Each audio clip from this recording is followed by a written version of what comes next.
Intro time. It's intro time. Audio's going. Heck yeah, dude. This looks like it's working.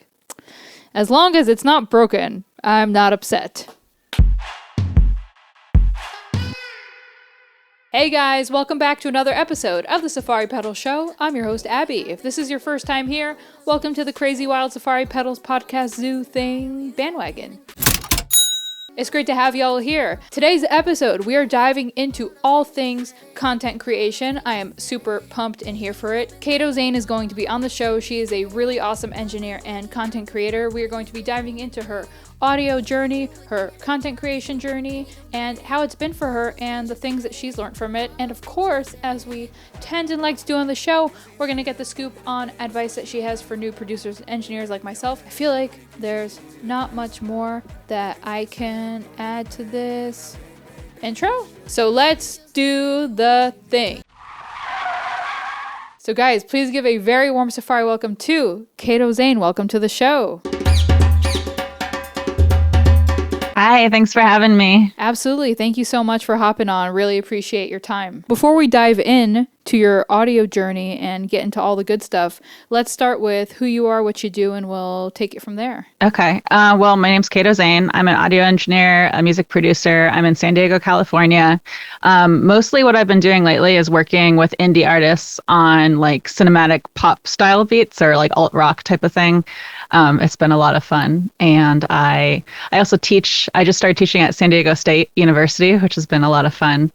Just like recording and sound classes. So, dude, that's super cool. I'd love to dive in on that note to your audio journey since you do so many cool things. Like, what got you into this world and how have things kind of, you can say, transpired until now? Yeah. Well, I don't know how long a story you want, but I guess it started as a teenager, right? Like a lot of us. That's kind of what happens, right? I was really into music and I was good at the science side of things in school. So like science and math stuff. And so at some point I realized that you could combine the science nerd stuff with the music stuff. And that was engineering, or that was my impression of engineering, right? And so that's kind of how I became interested in it. And then I started assisting at a studio as a teenager. I kind of wiggled my way into that situation. And then I went to school and I studied music and technology, computer arts and technology, and economics, which has helped me, I think, with the entrepreneur stuff. Yeah. And then I've been working full time as an audio engineer since graduating undergrad in 2010. And I just got my master's this past May, and that's in music and music ed, which is, I got to focus on adult ed and music tech for the music side. I'd love to dive in a little bit into your content creation journey. Like, what inspired you to get into that world, and how has that been for you, kind of doing your thing on the internet? Like, what have you learned from that whole experience? Yeah, it's been really interesting.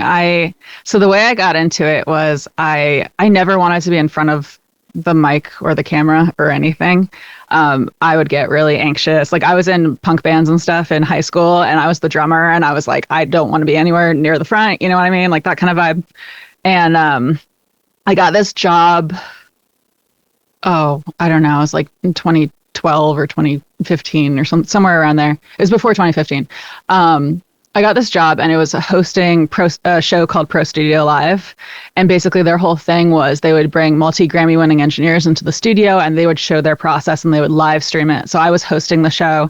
So I would get to ask this person, whoever was the guest for the day, I would get to ask them questions and interact with them and do like a whole day of whatever it was, right? Like recording or mixing or whatever, right?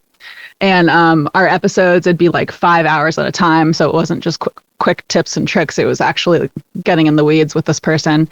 And I would pass on questions from the audience and stuff like that. And so when they offered me the job, I was like, I'm going to be so awkward in front of the camera. You don't even know, like, I'm going to, you know? Yeah.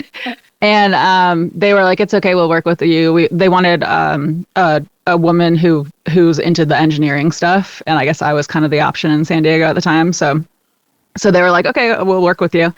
And I think it's still online somewhere, the first episode I did, but I was like, I thought I was going to puke because it was all live streamed too, so they do this countdown, and then I had to do things, like I had to say things and do the intro and the whole, and it was like I literally thought I was gonna puke waiting for that countdown the first time, and so that kind of pushed me into it. And then one year we went to AES. It was like they had it in Anaheim one year, and so they had I don't even know if they still do it in Anaheim. Do they? I haven't been in a while. But anyway, they had the AES conference, and we went and we had a booth there. And then I started getting all these followers. It was like Facebook was the thing at the time, right? And I started getting all these followers on Facebook from audio people and music people. And so I was kind of like, well, maybe I should try to leverage this a little bit. And so that's why I started making my own content. And that's kind of it. Now I kind of view it as a business card, to be honest. Since you said you started to like accumulate that following and try to leverage it, was like, did you view it as like a business card from the beginning, or was that kind of through trial and error, different forms of content type thing? That's a good question. I don't know if I would have said that I was viewing it as a business card at the time, but I guess I kind of was, because it wasn't like, like there's different ways you can make content. You can make content where it's like, that's my whole job is I make the content, and they do all kinds of really impressive things to figure out the algorithm. And I'm not good at that, or I haven't dug into that. Right. And then there are people, I guess, like me that are making the content as a business card for like whatever their business is. So for me, it's the production and engineering stuff. And I think I've always kind of done it that way. Since this show in general is centered around starting out, being new, being up and coming, do you have any pieces of advice maybe to producers or engineers that want to get into the content creation space, things that they can learn from your journey? One thing that I think it's really helped me with is just getting out there and showing that you're enthusiastic about the topic, right? So like production. And I think if you're genuinely enthusiastic and you're really into it, that shows and that attracts people, and you build this community around it. And that's how I've liked to frame it in my mind. Is just kind of like, you don't have to be perfect. You don't have to be the authority in whatever the thing is, right? But if you're just sharing your enthusiasm, then you'll build a community of nerds, or however you want to look at it. I don't know. Nerds, I love that. It's so true though. Straight up dropping facts. To sum up everything we spoke about, your content creation, engineering journey, I always love to ask our guests to either drop, it can be a piece of advice or just anything you want to say in freestyle to the amazing Safari Pedals viewers. So do you have any additional things to drop to the people? It's really helped me with like all of this stuff, right? The production and the content creation and everything. With music and with music production, it's so competitive, right? And there are so many things that you have to figure out. Like, I wouldn't be afraid to try different areas of interest, right? So try making content, try doing the production, try songwriting if that's not your thing yet, like try all the different things, and then see where the spaghetti sticks to the wall, so to speak, and work on that. I think the idea that just starting something, just like sometimes if I don't feel like coming up to the studio to work, I'll be like, okay, I'm going to go up to the studio. I'm going to work for 15 minutes. And if I'm still not feeling it after 15 minutes, I'll come back down and I'll let myself chill. Right. But every single time I do that, I come up and then it's like 5 hours have passed. And then I'm like, what's happening? I didn't drink water yet, So I think just kind of forcing yourself to keep doing something is an approach that I've taken, and that's really helped. And so if I don't feel like, the other side of that is like, if I don't feel like doing a certain task that I have to do, I'll be like, okay, well, what tasks do I have to do that I do feel like doing right now?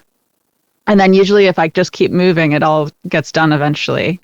And I think that has helped me. I really appreciate you hopping on and sharing your insights, and we look forward to seeing what content you make after watching this episode and tuning in. Now everyone will get into the content creation game. Thanks so much.